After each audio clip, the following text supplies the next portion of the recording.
Hello student, देखिए आज की क्लास में हम लोग पढ़ने वाले हैं प्रैक्टिस पेपर 1 और खान सर के जो बुक है इसको निकाल लीजिए। प्रैक्टिस पेपर में आ जाइए, एक नंबर में आ जाएंगे, मतलब प्रैक्टिस पेपर 1 में आ जाएंगे। और देखिए एक छोटी सी स्टोरी सुनाते हैं, उसके बाद क्वेश्चन पे आएंगे। बहुत मज़ा आएगा, क्वेश्चन हमेशा हमेशा के लिए याद हो जाएंगे, इतने का गारंटी है। चलिए स्टार्ट करते हैं। आरव पूछ रहा है, दादाजी क्या कोई जज को भी हटा सकता है? वो तो बहुत बड़े लोग होते हैं जज, है कि नहीं? दादाजी कह रहे हैं, आँख चश्मा ऐसे करके कह रहे हैं, हंसते हुए बोले दादाजी, हाँ बेटा, अगर कोई जज गलत काम करे, जैसे कि बेईमानी करे या अपना काम ठीक से न करे, तो उसे हटाया जा सकता है, लेकिन इसके लिए एक खास तरीका होता है।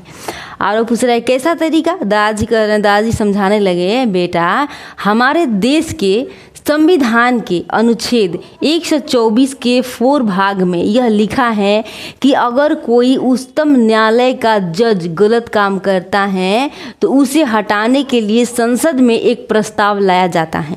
अनुच्छेद कितने? 124 के 4 भाग में, है कि नहीं?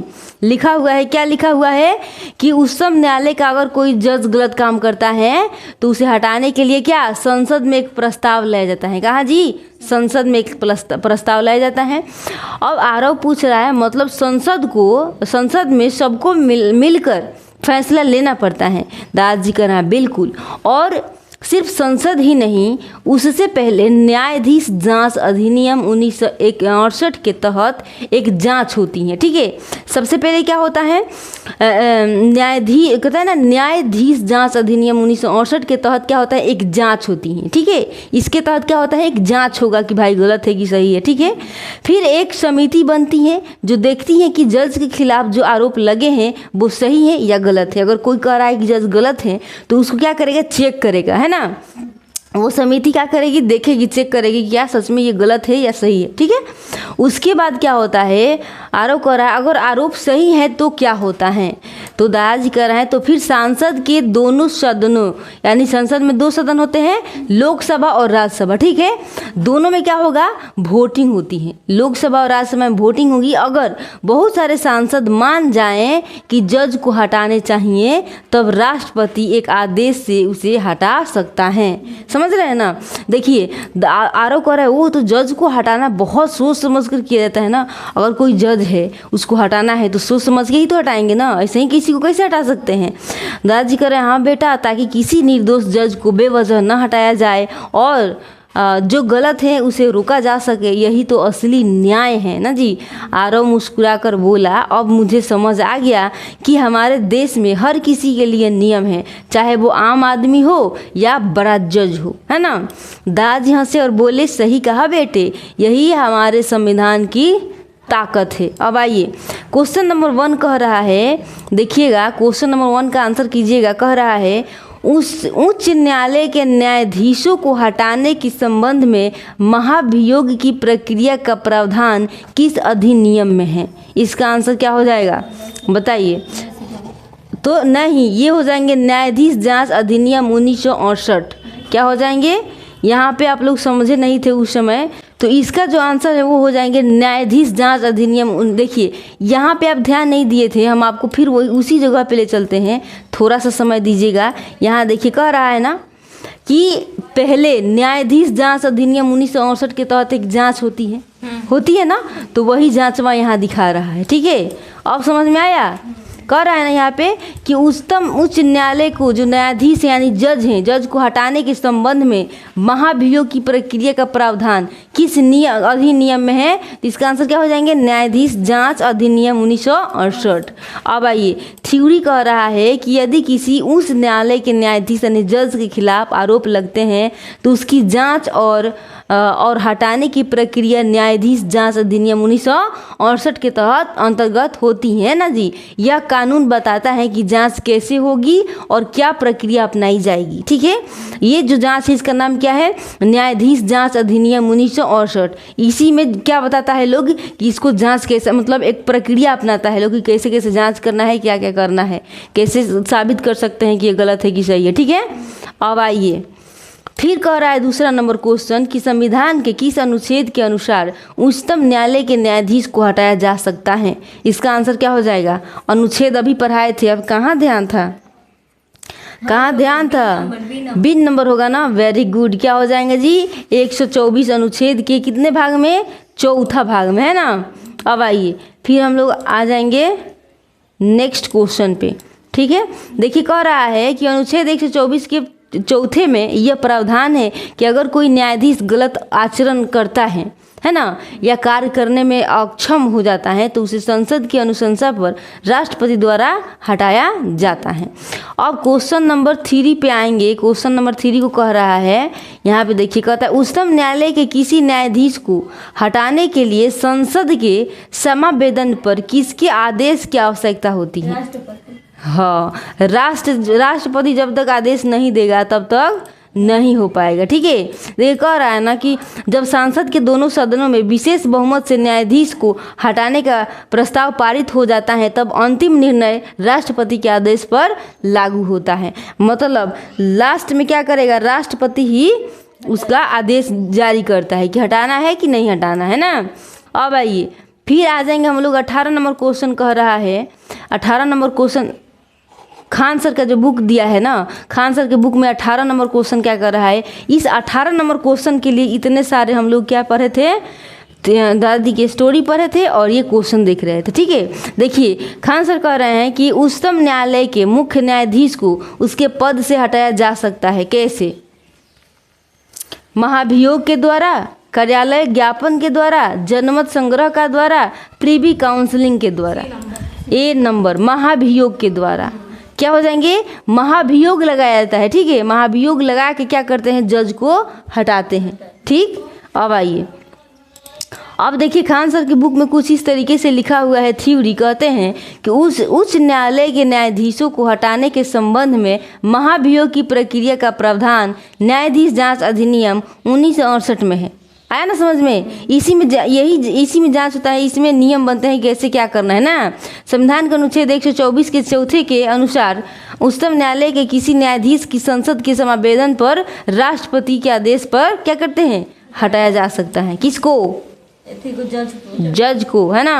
अब आइए अब देखिए कह रहा है 19 नंबर क्वेश्चन के लिए हम लोग क्या करेंगे? एक स्टोरी फिर से देखेंगे। कह रहा है एक दिन शाम के वक्त आरव अपने दादाजी के साथ टीवी देख रहा था। ठीक, अचानक राष्ट्रपति भवन का एक कार्यक्रम टीवी पर दिखने लगा।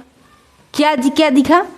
राष्ट्रपति का भवन का एक कार्यक्रम। ठीक है, आरव उत्साहित होकर बोला, दादाजी ये कौन है जो इतनी बड़ी इमारत में रह रही हैं? क्या ये कोई रानी है? दादाजी मुस्कुराए और बोले, नहीं बेटा, ये भारत की राष्ट्रपति है, श्रीमती द्रौपदी मुर्मू। जानते हैं इसको, है ना। वो इस कोरिया और कह रहे हैं कि वो इस समय भारत की सबसे ऊंचे पद पर है ना। भारत की सबसे ऊंचा पद क्या है? राष्ट्रपति, है ना। आरव चौंकते हुए कह रहा है, सच में? क्या कभी कोई महिला भी राष्ट्रपति बन सकती हैं?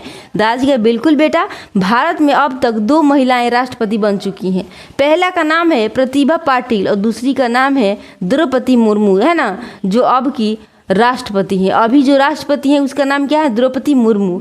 और जो सबसे पहले बनी थी उसका नाम क्या था? प्रतिभा पाटिल, है ना। हम लोग का पार्टी औरत का पार्टी है कि नहीं, है ना। तो याद रखेंगे कि 1 नंबर ये सबसे ऊंचे पद पर। हाँ, सबसे ऊंचे पद पर। ठीक है, अब देखिए कह रहा है कि प्रतिभा पाटिल जो है वो क्या है? भारत के पहले राष्ट्रपति बन चुकी थी, है ना। और दूसरी जो बनी, यहाँ देखिए दूसरी जो बनी वो द्रौपदी मुर्मू बनी है। याद रखेंगे, अभी पीटेंगे तुम लोग, बहुत शरारती होते जा रहे हो। देखो रहे आरव कि प्रतिभा पाटिल कौन थी? दादाजी कर रहे हैं प्रतिभा पाटिल भारत की पहली महिला राष्ट्रपति बनी थी और वह देश की 12वीं राष्ट्रपति थी। वो बहुत शिक्षित और अनुभवी थी। इनके बाद अब द्रौपदी मुर्मू राष्ट्रपति बनी है। ठीक है, ये कितने अगर नंबर पूछ दे तो प्रतिभा पाटिल जो थी वो कितने नंबर पे आई थी? कितने? 12वें नंबर पे, है ना जी। अब आइए ये जो 12 नंबर पे ये थी, है ना। तो दूसरे अगर महिला की बात करें तो पहले नंबर पे, है ना। अगर सबके मिला के बात करें तो 12 नंबर पे, है ना।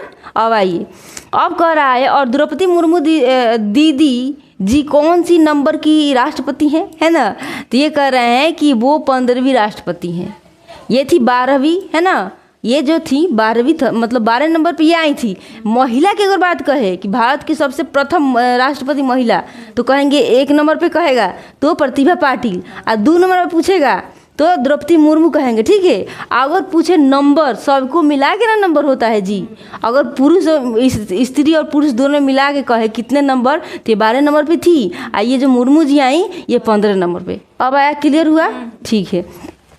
कहता है और पहली आदिवासी महिला जो इस पद पर पहुंची हैं, ये हमारे देश के लिए बहुत गर्व की बात है।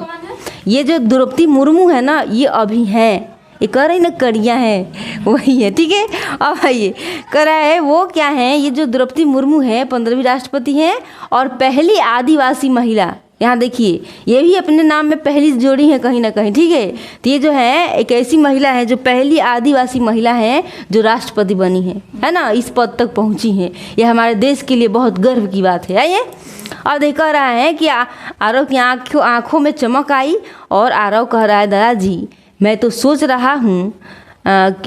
रहा हूँ मेरी मम्मी भी बहुत समझदार है, क्या वो भी कभी राष्ट्रपति बन सकती है?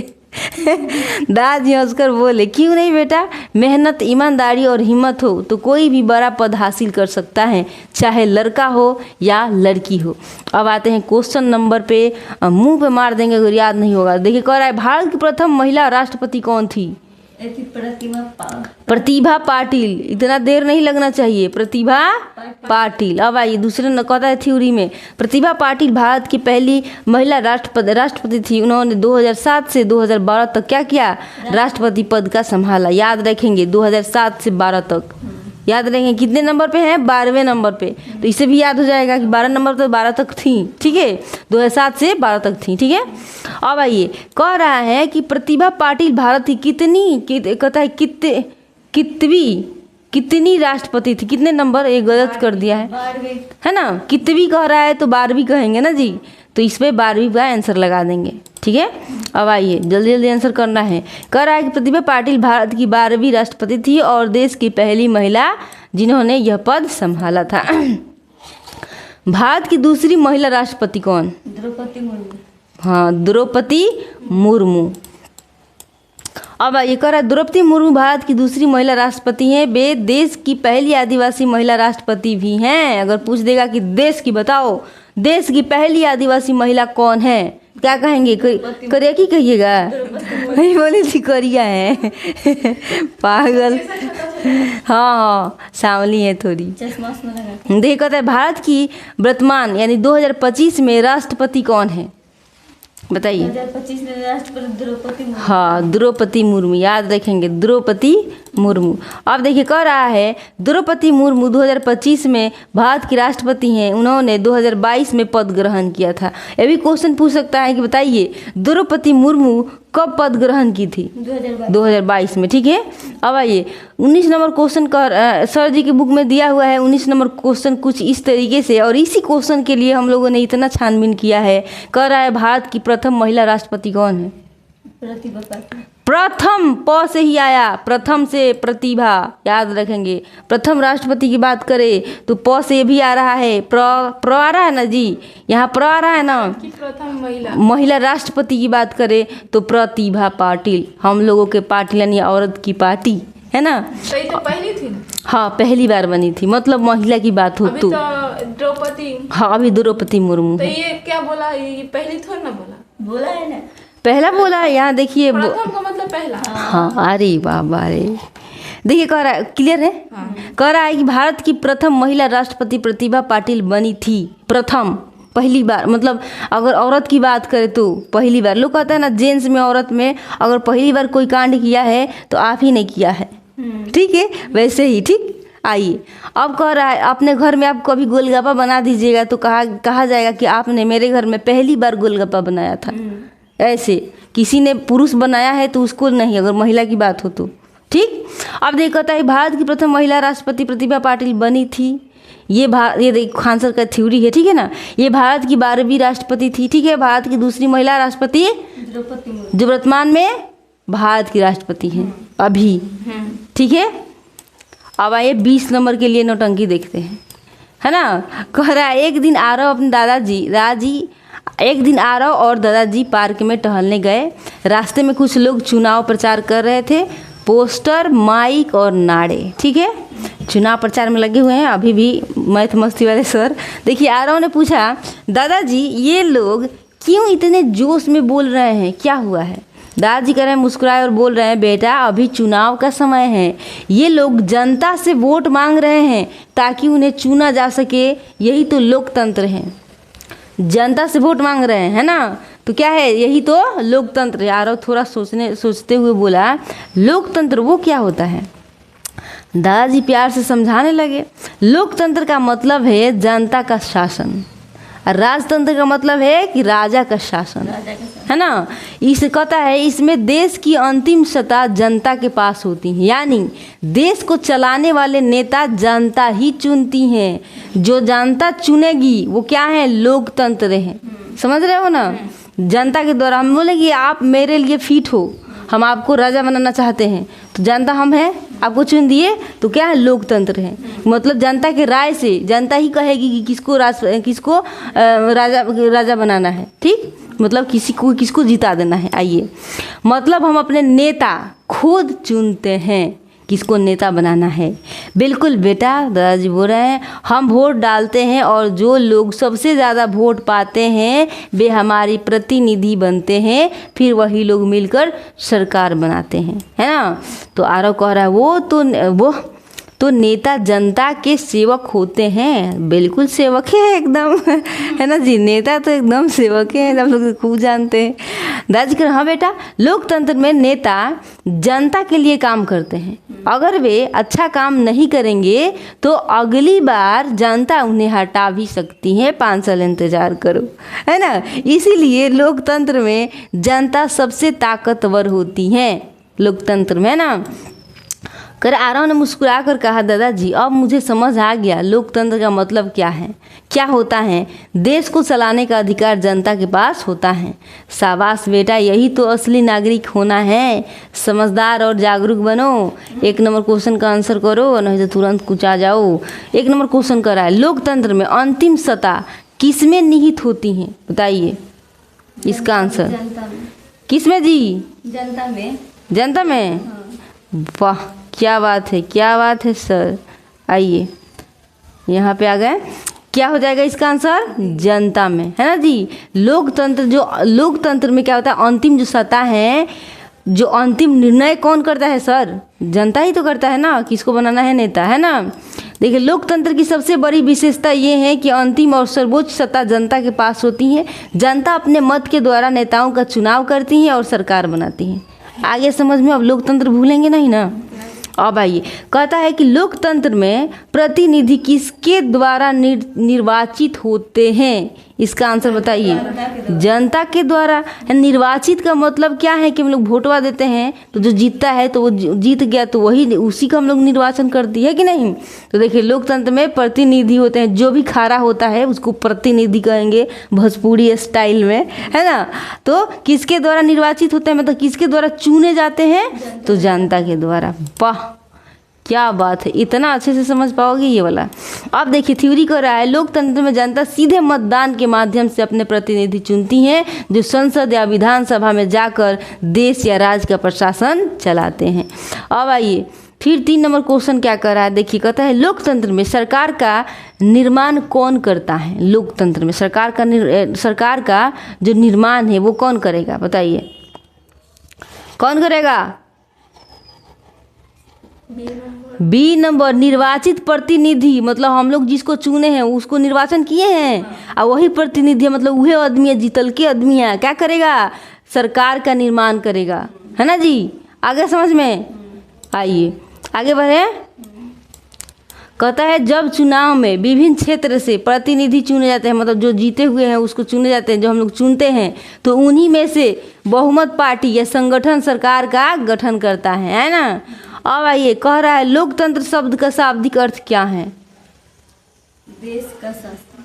देश का शासन, मुंह को, मतलब मुंह को मार देते। जनता का शासन। कितना बताने के बाद भी बताइए, तो लोकतंत्र शब्द का शाब्दिक अर्थ है कि जनता का शासन, भाई है कि नहीं। क्लियर है, आप नहीं बोल रही हैं, मुंह पे मार खाइएगा। नहीं दी। हाँ और देखिए कह रहा है लोक का अर्थ है जनता और तंत्र का अर्थ क्या है, शासन। इसीलिए लोकतंत्र का अर्थ है जनता द्वारा जनता के लिए और जनता का शासन। ठीक है। अब देखिए सर के बुक में कुछ इस तरीके से दिया हुआ है। एक क्वेश्चन के लिए हम लोगों ने क्या क्या नहीं किया। देखिए कह रहा है लोकतंत्र में अंतिम सत्ता निहित होती है किसमें, जनता में, है ना। यही तो क्वेश्चन था। इसके लिए हम लोगों को इतना कुछ घूम के आना पड़ा और थ्योरी भी याद करने की ज़रूरत अब नहीं है। देखिए कह रहा है लोकतंत्र में अंतिम सत्ता जनता में निहित होती है। ये हम लोग पहले ही जान चुके हैं। लोकतंत्र में प्रतिनिधि जो चुने जाते हैं जनता के द्वारा ही चुने जाते हैं कि नहीं, मतलब निर्वाचित होते हैं। हम लोग जिसको जितवाते हैं तो हम लोग क्या कहेंगे, इस प्रतिनिधि को हम लोग निर्वाचित किए हुए ना जी। और सरकार का निर्माण करते हैं यही लोग जो प्रतिनिधि हैं जो जीते हुए हैं ना। लोकतंत्र का शाब्दिक अर्थ क्या है, जनता का शासन। यहाँ क्लियर है। अब जब बुक देखिएगा तो मजा आएगा। अब 21 नंबर क्वेश्चन के लिए तैयार हैं। चलिए 21 नंबर क्वेश्चन क्या कह रहा है, देखिए क्वेश्चन कह रहा है, यहाँ पे देखिए क्वेश्चन नहीं स्टोरी कह रहा है कि एक दिन आरव अपने कमरे में बैठकर समाचार देख रहा था। टीवी पर एक बार खबर आई। CAG की रिपोर्ट में बताया गया है कि सरकार ने खर्च में गड़बड़ की है। खर्च में गड़बड़, CAG क्या हो जाएगा, CAG। देखिए कैग, CAG आगे चल के पता चल जाएगा आपको।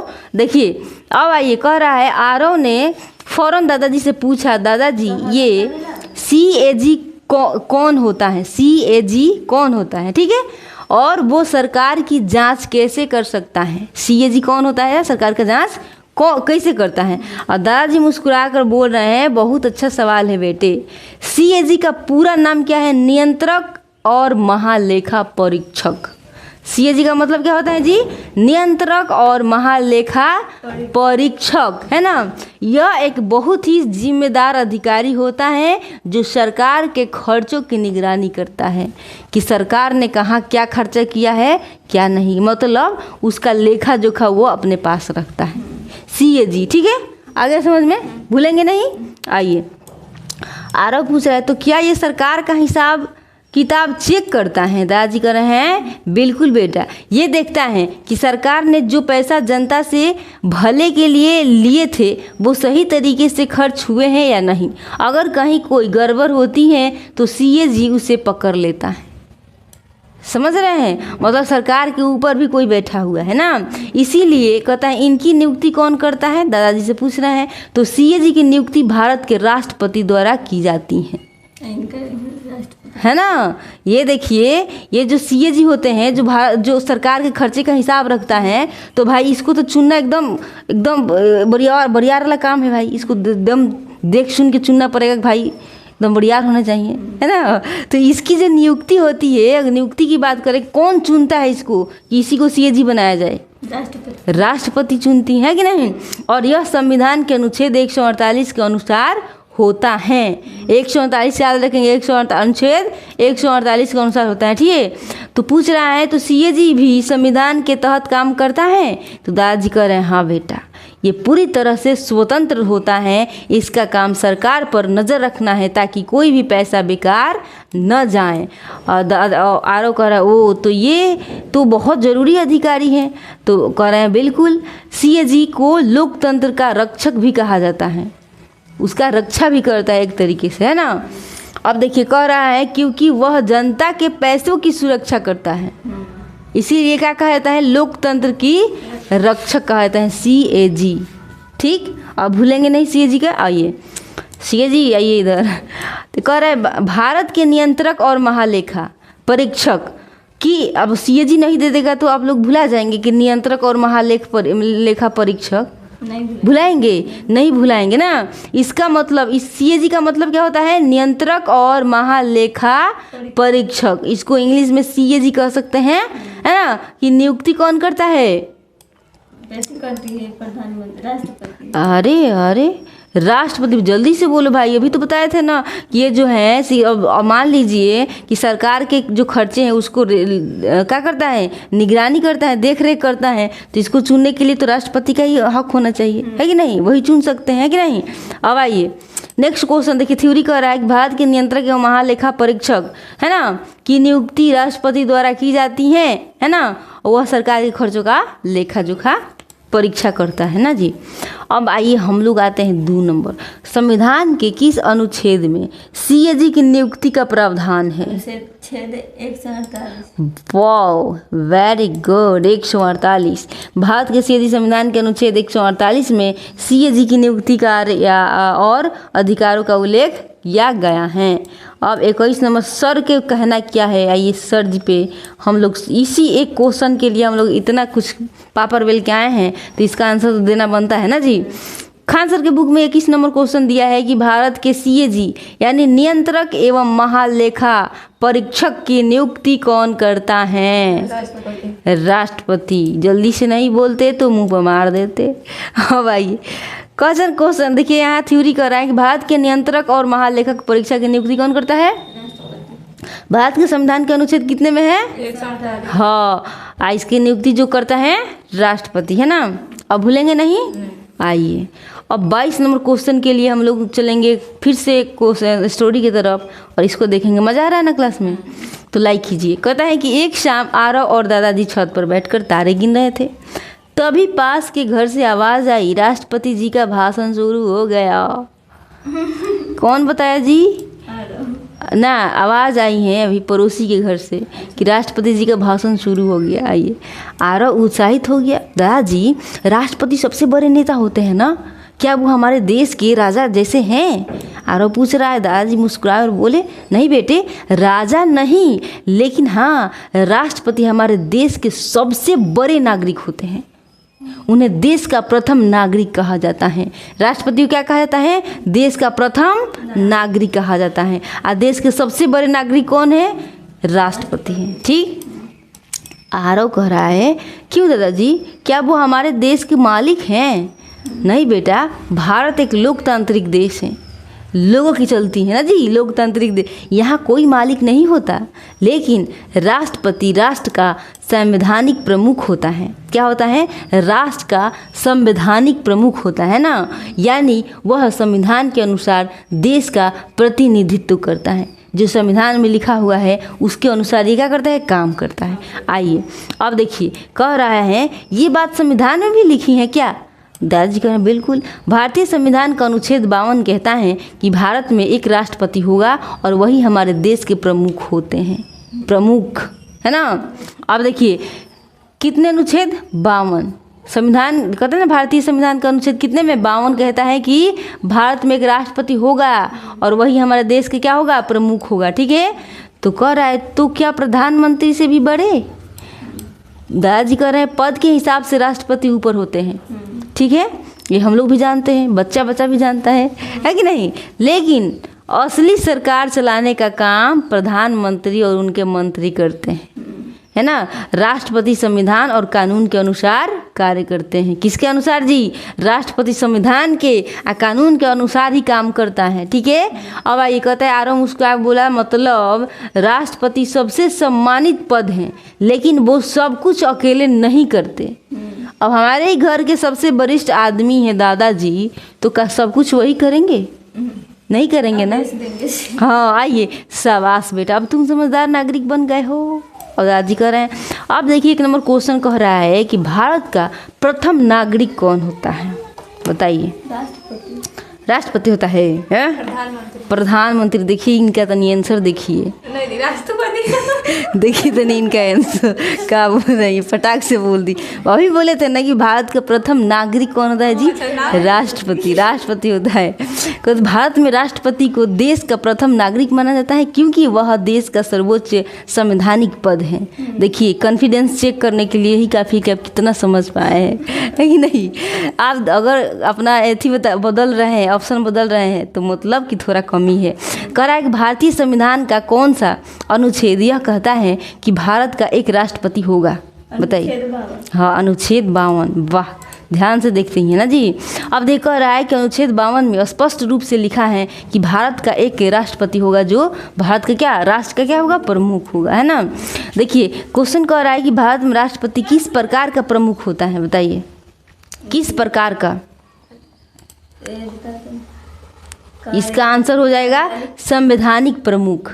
किस प्रकार का जी? संविधान के तो अनुसार काम करता है ना, तो संवैधानिक प्रमुख होता है। अब आइए, कह रहा है भारत का राष्ट्रपति संविधान के अनुसार कार्य करता है, इसीलिए उसे संवैधानिक प्रमुख कहा जाता है। अब खान सर के बुक में कुछ इस तरीके से एक क्वेश्चन के लिए हम लोगों ने कितना रोटी पापड़ सब कुछ बेल के रखे हुए हैं। देखिए सर जी कह रहे हैं कि देश का प्रथम नागरिक होता है, कौन होता है? राष्ट्रपति होता है। तो सिर्फ एक क्वेश्चन के लिए हम लोगों ने कितने सारे क्वेश्चन सीख लिए है कि नहीं। ये जो थ्योरी सर दिए हुए हैं तो ये हम लोगों के लिए कुछ भी नहीं बचा। देखिए कह रहा है देश का प्रथम नागरिक राष्ट्रपति होता है, सबको मालूम हो गया है। भारतीय संविधान का अनुच्छेद 52 ये कहता है कि भारत का क्या होगा? एक राष्ट्रपति होगा, और वही क्या होगा? राष्ट्र का संवैधानिक प्रमुख होगा। अब देखिए स्टोरी कर रहा है, एक दिन आरव अपने स्कूल का होमवर्क कर रहा था। किताब में एक लाइन लिखी थी, भारत की पहली लोकसभा 1952 में बनी थी। यही लाइन लिखी हुई थी। क्या लिखी थी सर? कहेंगे कि भारत की पहली लोकसभा 1952 में बनी थी, है ना। अब आइए, आरव ने हैरानी से पूछा, दादाजी ये लोकसभा क्या होती है? क्या ये कोई स्कूल जैसी जगह है ना। दादाजी मुस्कुरा कर बोले, नहीं बेटा, लोकसभा को जनता का सदन कहा जाता है।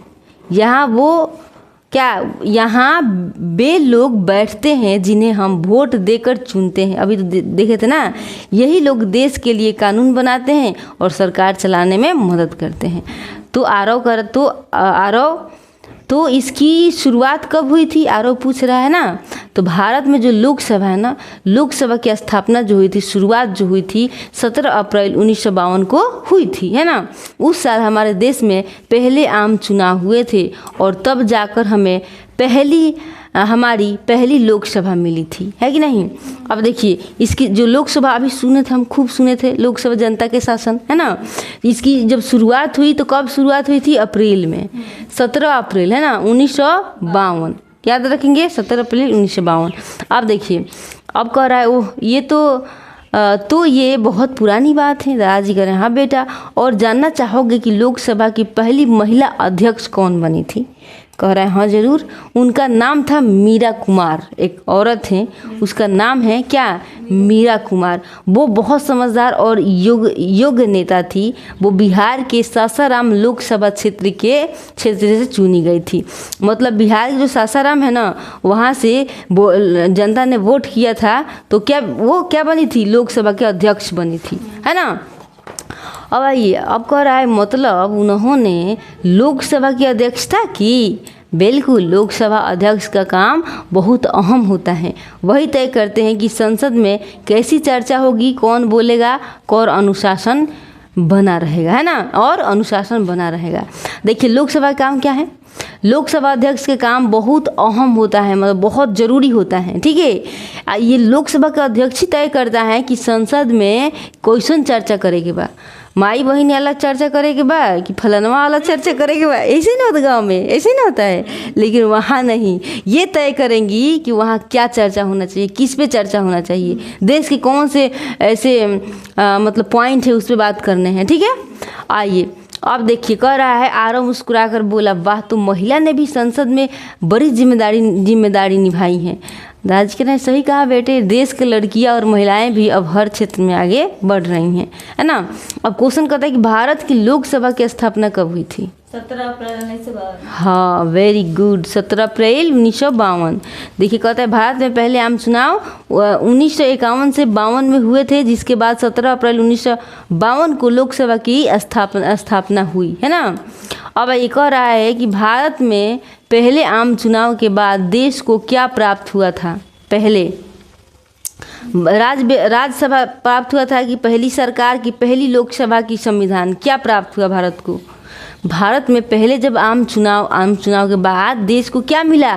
तो अब नहीं कह सकते पहली लोकसभा मिला कि नहीं, अभी तो लोकसभा की बात हो रही है ना, तो पहली लोकसभा मिला। देखिए कह रहा है 1952 के पहले आम चुनाव के बाद भारत को अपनी पहली लोकसभा मिली, जिसमें जनता द्वारा चुने गए प्रतिनिधि शामिल हुए।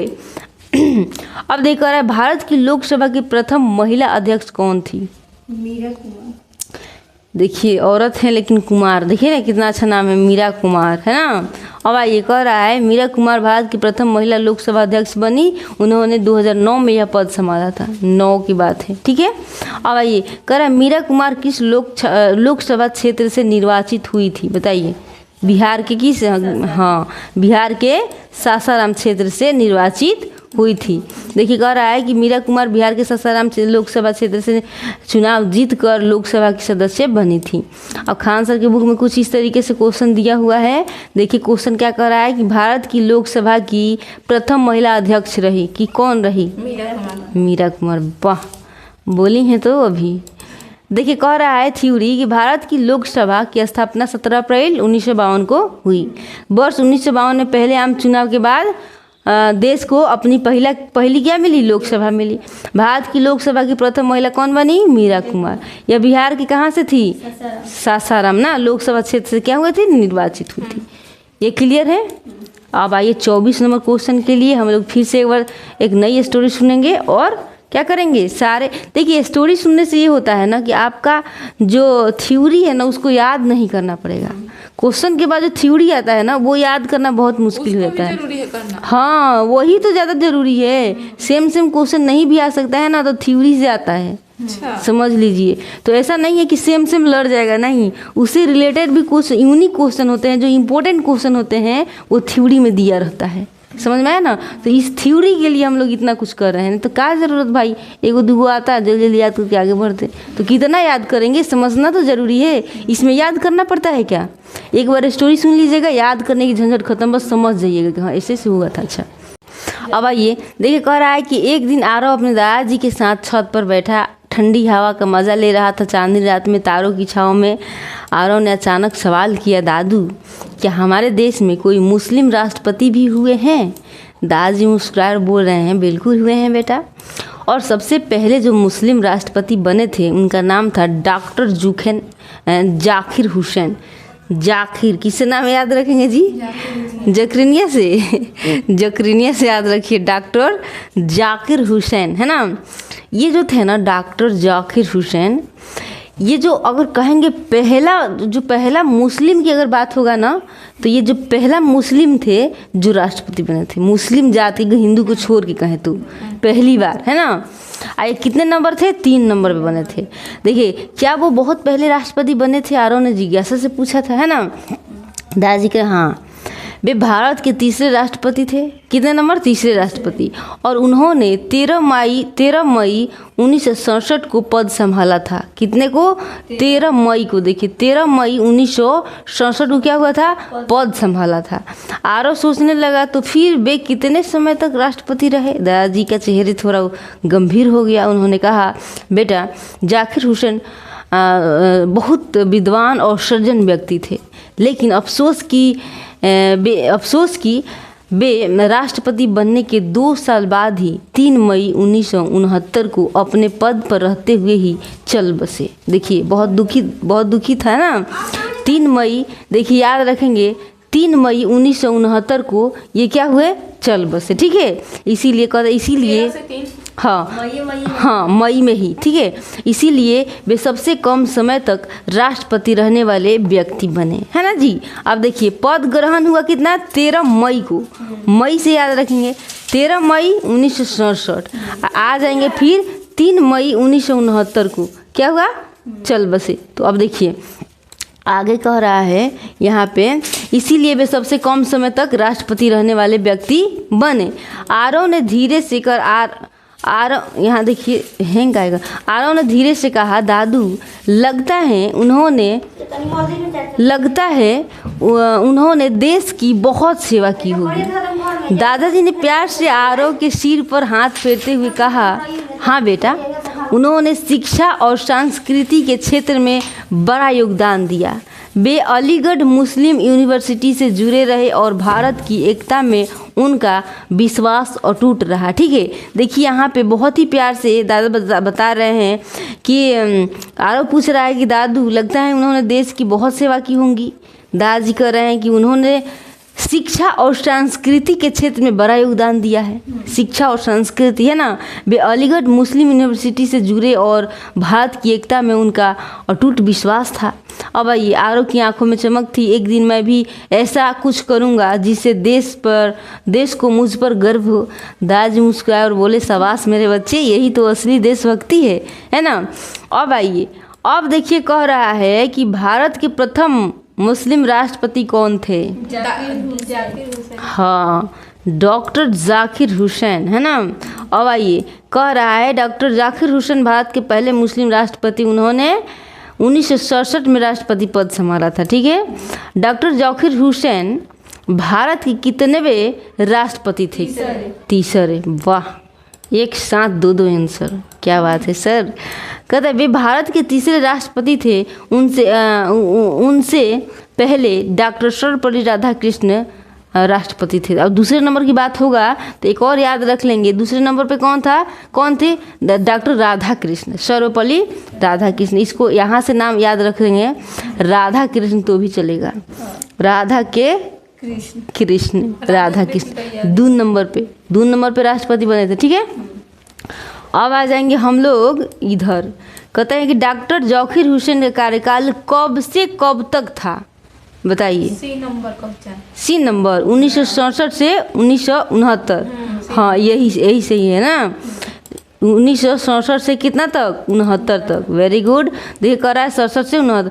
डॉक्टर जाकिर हुसैन ने 13 मई 1967 को राष्ट्रपति पद ग्रहण किया और 3 मई 1969 को निधन हो गया था।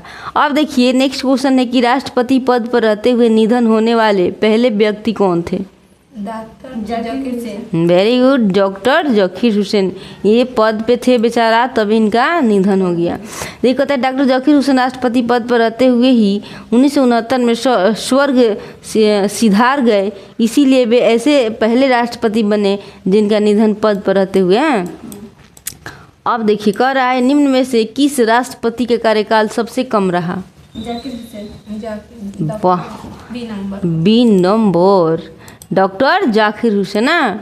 अब देखिए, कह रहा है चूंकि वे पद पर रहते हुए ही चल बसे, इसीलिए उनके कार्यकाल सबसे कम छोटा रहा ना, 13 मई से 3 मई 1969। अब देखिए, खान सर के बुक में यही तो क्वेश्चन में दिया है, इसी के लिए हम लोग इतना पापड़ रोटी सब कुछ बेल दिए। कह रहा है कि निम्न में से कौन से राष्ट्रपति सबसे कम समय के लिए पद पर रहे? अब बताइए, हम लोग इतना पापड़ नहीं बेलते तो ये का सीधा आंसर आपको पता होता? याद भी कितना दिन तक कर पाते भाई? कुछ दिन में तो भूल पड़ा ही जाना। और देखिए, खान सर के बुक में इस तरीके से थ्योरी लिखा हुआ है, भारत के प्रथम मुस्लिम राष्ट्रपति डॉक्टर जाकिर हुसैन। यह भारत के कितने नंबर? हाँ, यह राष्ट्रपति के पद पर सबसे ज़्यादा कि कम समय तक रहे ना, काहे कि इनकी निधन हो गया था। इनका कार्यकाल कब से कब तक चला? 13 मई से 1967 से। हाँ, 13 मई 1967 से 3 मई 1969 तक चला। ख़त्म। तो आज का सेशन भी ख़त्म। तो मेरे प्यारे स्टूडेंट, अच्छा लगा हो तो प्लीज़ लाइक कीजिए, शेयर कीजिए और कमेंट करिए कि आपको कैसा लगा क्लास। अच्छा लगा, बुरा, जो भी लगा कमेंट करके प्लीज़ कमेंट करके बताइए। Thank you for watching. जय हिंद।